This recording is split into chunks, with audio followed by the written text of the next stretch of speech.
नमस्कार. तर आज आपण पाहणार आहोत पी-ए पार्ट 2, ज्यामध्ये आपण स्टेप्स इन केमिकल ॲनालिसिस पाहणार आहोत. याआधी आपण पाहिलं होतं फार्मास्युटिकल ॲनालिसिस नक्की काय असतं आणि त्याचे 2 टाइप्स पाहिले होते, क्वालिटेटिव्ह आणि क्वांटिटेटिव्ह. जर तुम्ही आधीचा व्हिडिओ पाहिला नसेल तर प्लीज एकदा त्या व्हिडिओला व्हिजिट करा. आज आपण पाहणार आहोत steps in chemical analysis. So steps in chemical ॲनालिसिसमध्ये आपल्याला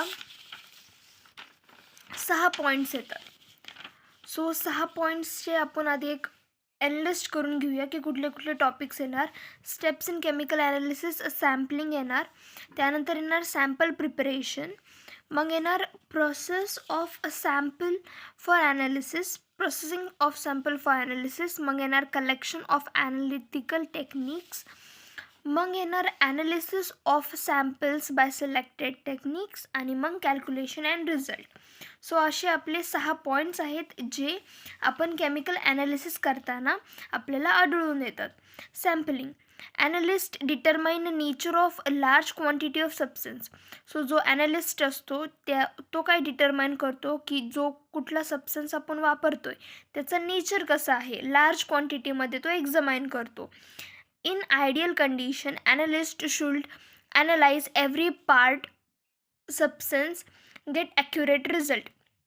आता जर आपल्याला आयडियल कंडिशन पाहिजे आहे ॲनालिस्टची, तर त्या टायमिंगला आपण काय करतो, कुठला पण सॅम्पलचं छोट्या सबस्टन्समध्ये पण आपण नेचर बघतो आणि लार्ज क्वांटिटीमध्ये आपण नेचर बघतो. टाईपमध्ये आपण त्या सॅम्पलचं नेचर पाहत असतो.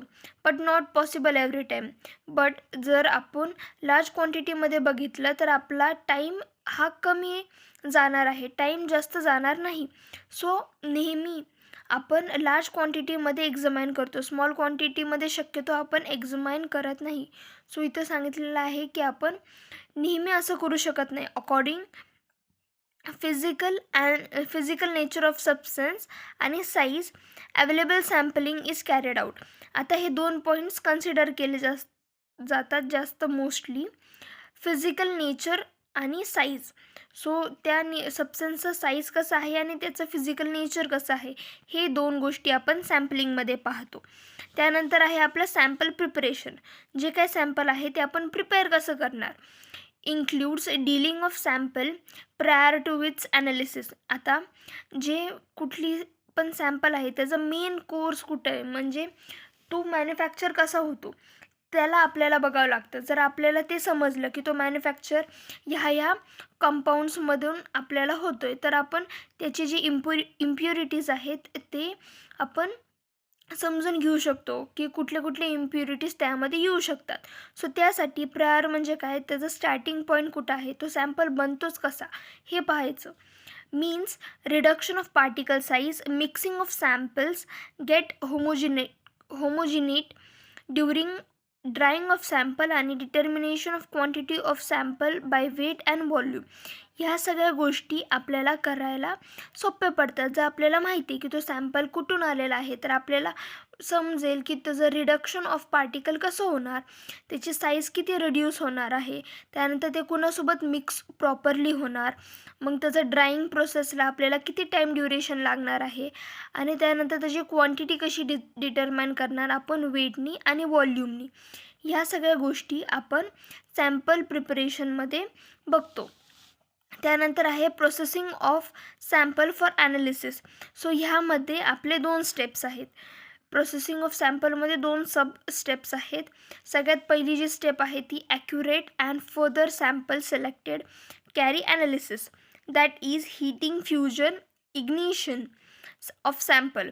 आता फर्स्ट स्टेपमध्ये काय करणार, तर कुठली प्रोसेस आपण घडवून आणतो त्या सॅम्पलसाठी, तर सगळ्यात पहिलं आपण हीटिंग बघतो, फ्युजन बघतो आणि इग्निशन बघतो.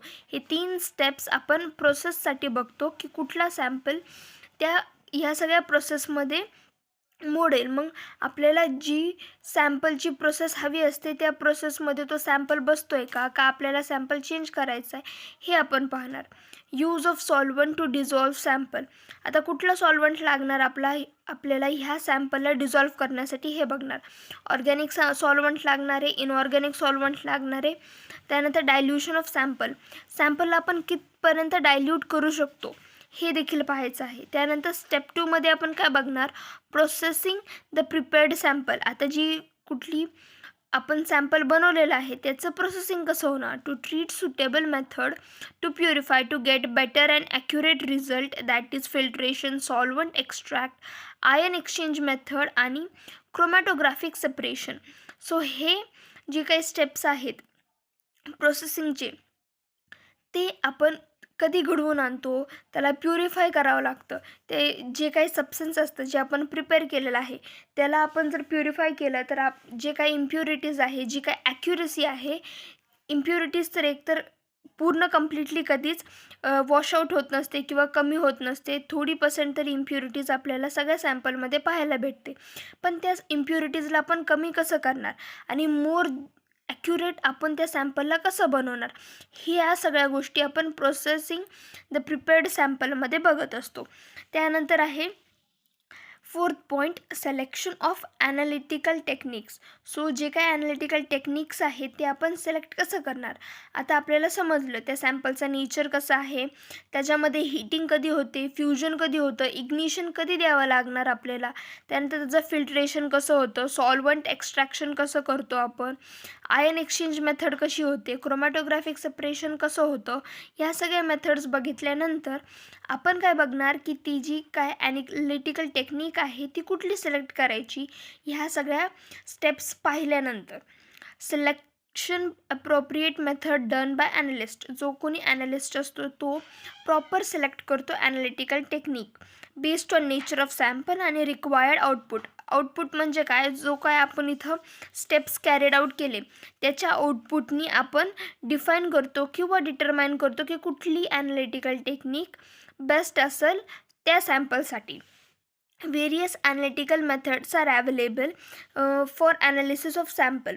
सो हे 4 मेथड्स आहेत ॲनालिटिकल टेक्निक्समधल्या, ज्यामध्ये व्हॉल्युमेट्रिक, ग्रॅव्हिमेट्रिक, स्पेक्ट्रोस्कोपी आणि इलेक्ट्रोकेमिकल ह्या मेथड्सनी आपण त्या सॅम्पलला ट्रीट करू शकतो.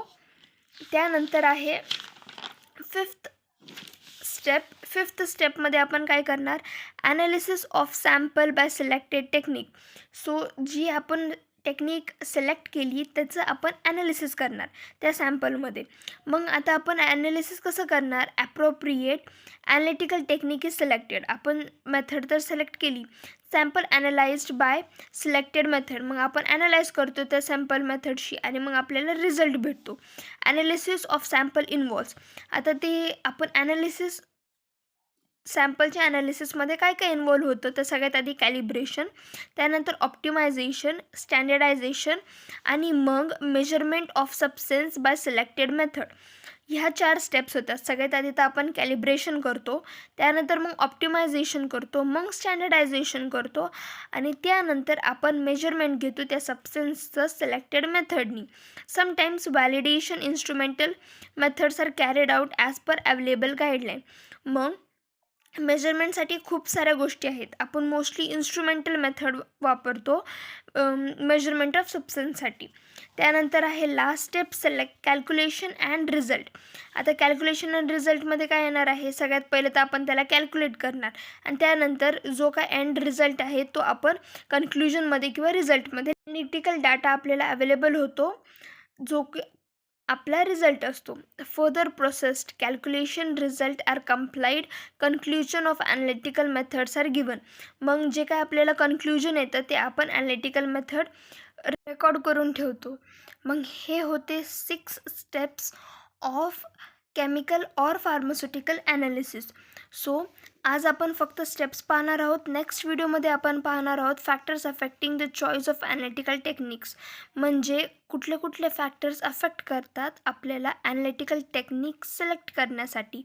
सो हे आपण पाहणार आहोत नेक्स्ट व्हिडिओमध्ये. होप हा व्हिडिओ तुम्हाला इन्फॉर्मेटिव्ह वाटला असेल आणि अशाच मराठीमध्ये एक्सप्लेनेशनसाठी सबस्क्राईब करायला विसरू नका फार्मा इन मराठी आपल्या यूट्यूब चॅनलला.